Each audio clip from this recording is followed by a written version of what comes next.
शामू अपनी पत्नी सौम्या और बेटी सोनाली के साथ ढोलकपुर नाम के एक गांव में रहता था।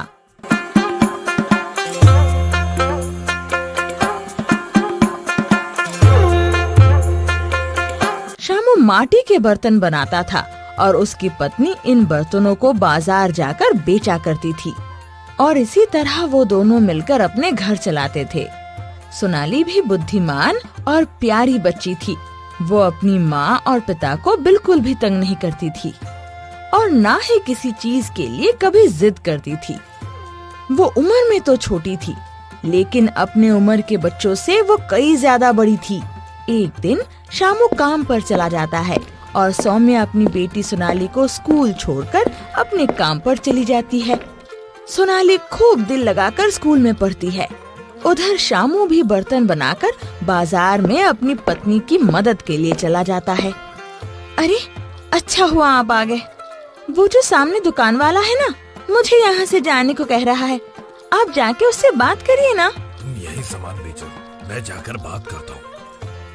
फिर शामू उस दुकानदार राजू के पास जाता है। राजू भाई, हम गरीब लोग हैं, आप हमें क्यों परेशान कर रहे हैं? हम आपको तो कुछ नहीं कहते। बाजार तो इस गांव में यही है। अब हम अगर यहाँ ना आए तो हम कहाँ जाएं? आप बताओ हमें। ये सब मुझे नहीं पता। मैं बस इतना जानता हूँ, जो लोग मेरी दुकान से खिलौने लेने आते हैं वो यहाँ से लेने के बजाय तुमसे खरीद कर ले जाते हैं। इसलिए मेरा धंधा खराब हो रहा है। बस तुम यहाँ से जाओ, नहीं तो कल मेरे आदमी तुम्हें यहाँ से निकाल देंगे। शामू राजू को समझाने की बहुत कोशिश करता है, पर वो कुछ सुने बिना ही उसे वहाँ से भगा देता है। शामू और उसकी पत्नी शाम को घर जाते हैं तो दोनों बहुत परेशान थे कि कल क्या होगा, पर अब वो कर भी क्या सकते हैं। अगले दिन सुबह जब सौम्या अपना सामान बेचने बाजार जाती है तो वहाँ पहले से मौजूद राजू के आदमी आ जाते हैं और वे सौम्या से सारा सामान छीनकर तोड़ देते हैं। सौम्या बहुत दुखी हो जाती है और रोते हुए घर को भागती है। अरे भाग्यवान, तुम रो क्यों रही हो? और सारा सामान कहाँ है? वो सामान सब तोड़ दिया राजू के आदमियों ने। अब हम क्या खाएंगे, कैसे पालन पोषण करेंगे अपनी बेटी का? मैं जाकर बात करता हूँ। ये कोई तरीका तो नहीं हुआ। वो हमारे साथ ऐसे कैसे कर सकता है? शामू इतना कहकर घर से निकल जाता है। वो गुस्से में था। जैसे ही वो राजू के दुकान पर जाता है तो राजू अपने आदमियों को बुला लेता है। देख क्या रहे हो? ऐसा सबक सिखाओ इसको कि वापस इस बाजार के बारे में सोचने से भी बाज रहे। फिर क्या था, राजू के भेजे गुंडे शामू को बहुत मारते हैं और शामू जमीन पर गिर जाता है। फिर वहाँ से कुछ लोग शामू को उठाकर घर छोड़ जाते हैं। शामू को इस हाल में देखकर सौम्या और सोनाली रोने लगते हैं। अरे ये क्या हाल कर दिया जालिमों ने। काश आप ना जाते उस जालिम से बात करने। मैं ठीक हूँ, तुम परेशान ना हो। बस जरा सी चोट है, ठीक हो जाएगी। पिताजी आपको क्या हो गया है? क्या हो गया है आपको? इतनी चोट कैसे लगी? रुकिए, मैं आपको पट्टी कर दूं? मैं ठीक हूँ, तुम दोनों परेशान ना हो। बस जरा सी चोट है, ठीक हो जाएगी। मुझे अच्छा तो नहीं लग रहा है, परंतु अब और कोई रास्ता नहीं है। तुम जाओ, मैं काम ढूंढने की कोशिश करता हूँ। शामू कुछ दिन तक माटी के बर्तन बनाता रहता है। वो हिम्मत नहीं हारता, लेकिन उसका बर्तन बिकना कम हो रहा था। धीरे धीरे जितना जमा पूंजी था वो भी खत्म हो जाता है और अब तो सोनाली को भी स्कूल की फीस ना देने की वजह से स्कूल से निकाल दिया जाता है। शामू बहुत ज्यादा परेशान रहने लगा। एक दिन शामू की पत्नी शामू से कहती है, सुनिए जी, मैं माँ के घर जा रही हूँ, उनसे कुछ पैसे उधार लेकर आती हूँ। जब तक हमारा काम नहीं चलता तब तक इसी से गुजारा चल जाएगा। कम से कम हम भूखे तो नहीं मर सकते ना। मैं भी साथ चलूंगी नानी माँ के घर। सौम्या अपनी बेटी सोनाली के साथ अपनी माँ के गांव चली जाती है। वहाँ पहुँचकर वो सारी बात अपनी माँ को बताती है। बहुत बुरा हुआ बेटी, लेकिन तू परेशान ना हो, मुश्किल समय भी गुजर जाएंगे। जो लोग अच्छे और सच्चे होते हैं वो हमेशा कामयाब होते हैं। ये लो, ये कुछ पैसे मेरे पास जमा है, ये सारे ले लो और कोई दूसरा काम ढूंढना शुरू कर दो। माँ, मैं वहाँ क्या काम करूँ? हमारे वहाँ बाजार में हर कोई ना कोई काम कर रहा है। बेटा, तुम ऐसा कोई काम ढूंढो जो कोई दूसरा ना कर रहा हो। चलो चलो, बातें तो होती रहेंगी, खाना लगा देती हूँ। मेरी बिटिया सोनाली को भूख लगी होगी, है ना? इतना सफर करके नानी से जो मिलने आई है। ओ मेरी गुड़िया रानी, मेरी प्यारी नानी। ऐसे वो खाना खाकर कुछ देर नानी के साथ आराम करते हैं और फिर वापस सफर पर निकल जाते हैं। रास्ते में सोनाली बाजार देखकर रुक जाती है। वहाँ एक दुकान पर बहुत भीड़ था। सोनाली और उसकी माँ उस दुकान पर जाती है तो देखती है वो दुकान तो छोले कुलचे की थी। माँ, मुझे ये छोले कुलचे खाने हैं, मुझे बहुत पसंद है। अच्छा, अभी लेकर देती हूँ मेरी गुड़िया को। वाह, ये छोले कुलचे तो बहुत स्वादिष्ट हैं। हाँ माँ, ऐसे छोले कुलचे हमने पहले कभी नहीं खाए। माँ, आप छोले कुलचे क्यों नहीं बेचती हैं? हमारे गांव में तो कोई भी छोले कुलचे नहीं बेचता। बहुत अच्छा विचार दिया है बेटा आपने। मैं भी यही सोच रही थी। एक काम करते हैं, इस भैया से इसकी रेसिपी मांग लेती हूँ। घर जाकर यही बनाकर बेचूंगी। सौम्या उस आदमी से छोले कुलचे की रेसिपी पूछती है, लेकिन वो आदमी सौम्या को वहाँ से जाने को कह देता है। ना जाने कहाँ से आ जाते हैं, जाओ यहाँ से, मैं अपनी सीक्रेट रेसिपी तुम्हें क्यों बताऊं?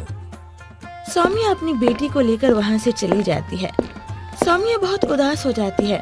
कुछ दूर चलने के बाद वो एक पेड़ के नीचे जाकर बैठ जाते हैं।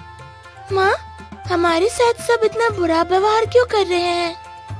क्या हम गरीब हैं इसलिए सब ऐसा कर रहे हैं? बेटा, तुम ये सब मत सोचो, हम कोई ना कोई रास्ता जरूर निकाल लेंगे। वो लोग ये सब बात कर ही रहे थे कि उनके सामने एक जख्मी हिरन आ जाती है जो कि घायल था।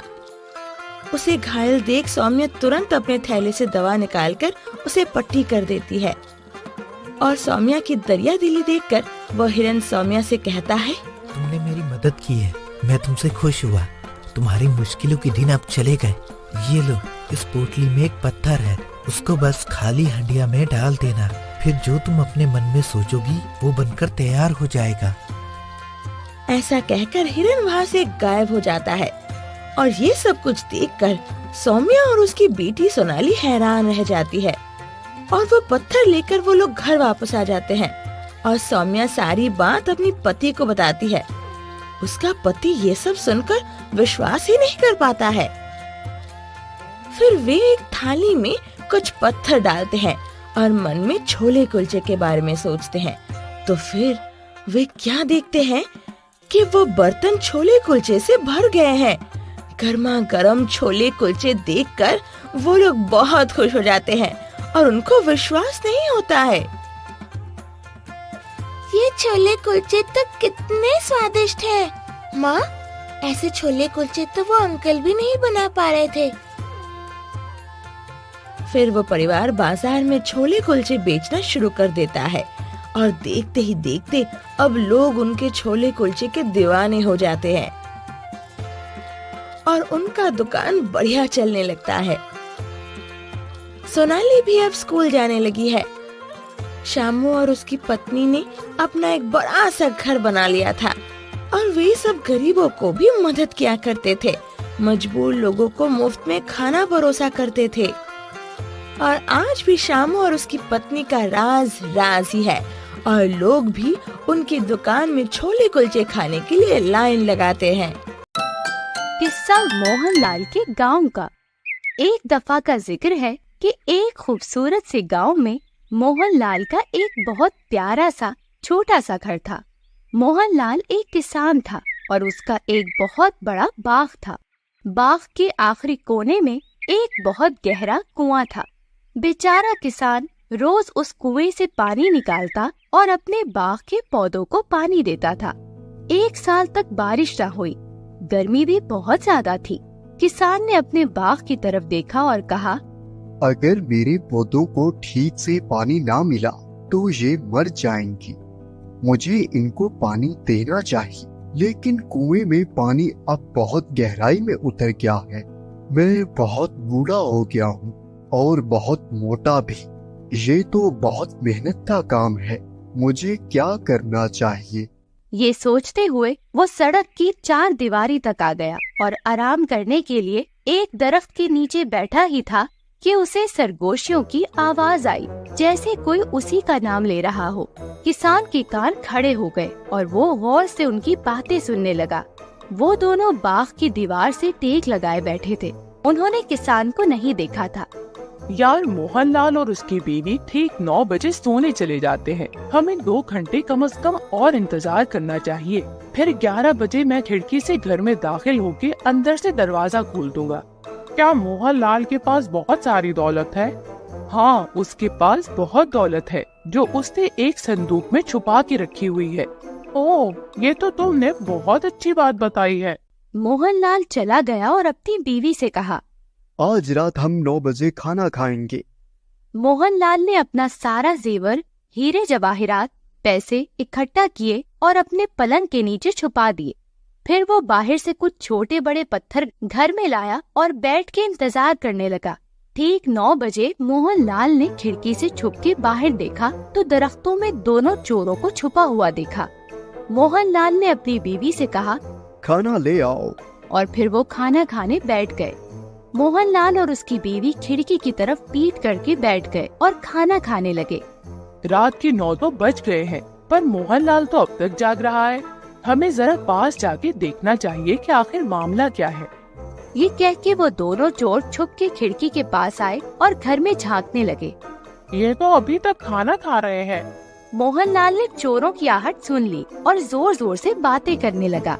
मैंने सुना है कि आजकल गांव में बहुत चोरियां हो रही हैं। हमारे इस गांव में भी कुछ चोर आ गए हैं और उन्होंने मेरे दोस्त का सारा सामान और जेवरात चुरा लिए हैं। मोहनलाल की बीवी घबरा गई और कहने लगी, फिर तो वो हमारे घर भी आ सकते हैं। हमें भी अपना सोना जेवर किसी और महफूज जगह पर रखना चाहिए। मेरा संदूक तो लेकर आना। बीवी संदूक ले आई। मोहनलाल ने चुपके से अपनी बीवी को सब पत्थर दे दिए और उसके कान में बोला, ये हमारे सोने और जेवरात हैं। और फिर जोर से बोला, लाओ, मुझे आहिस्ता आहिस्ता सब जेवरात पकड़ाती जाओ।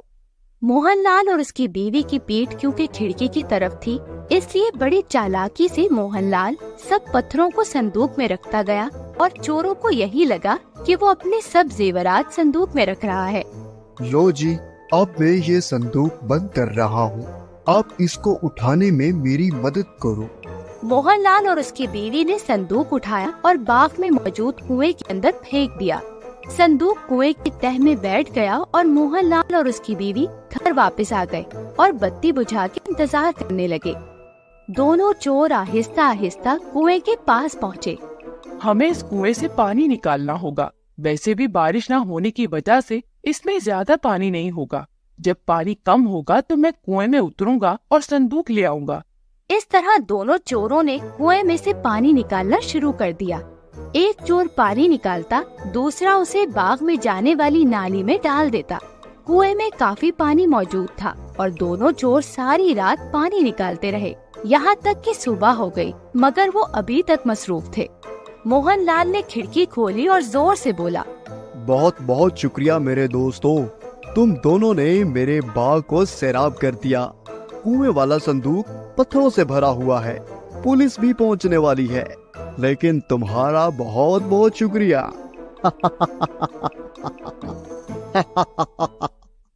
दोनों चोर घबरा के उल्टे पांव दौड़ने लगे और दोबारा मोहनलाल तो क्या, किसी के घर भी चोरी से तौबा कर ली।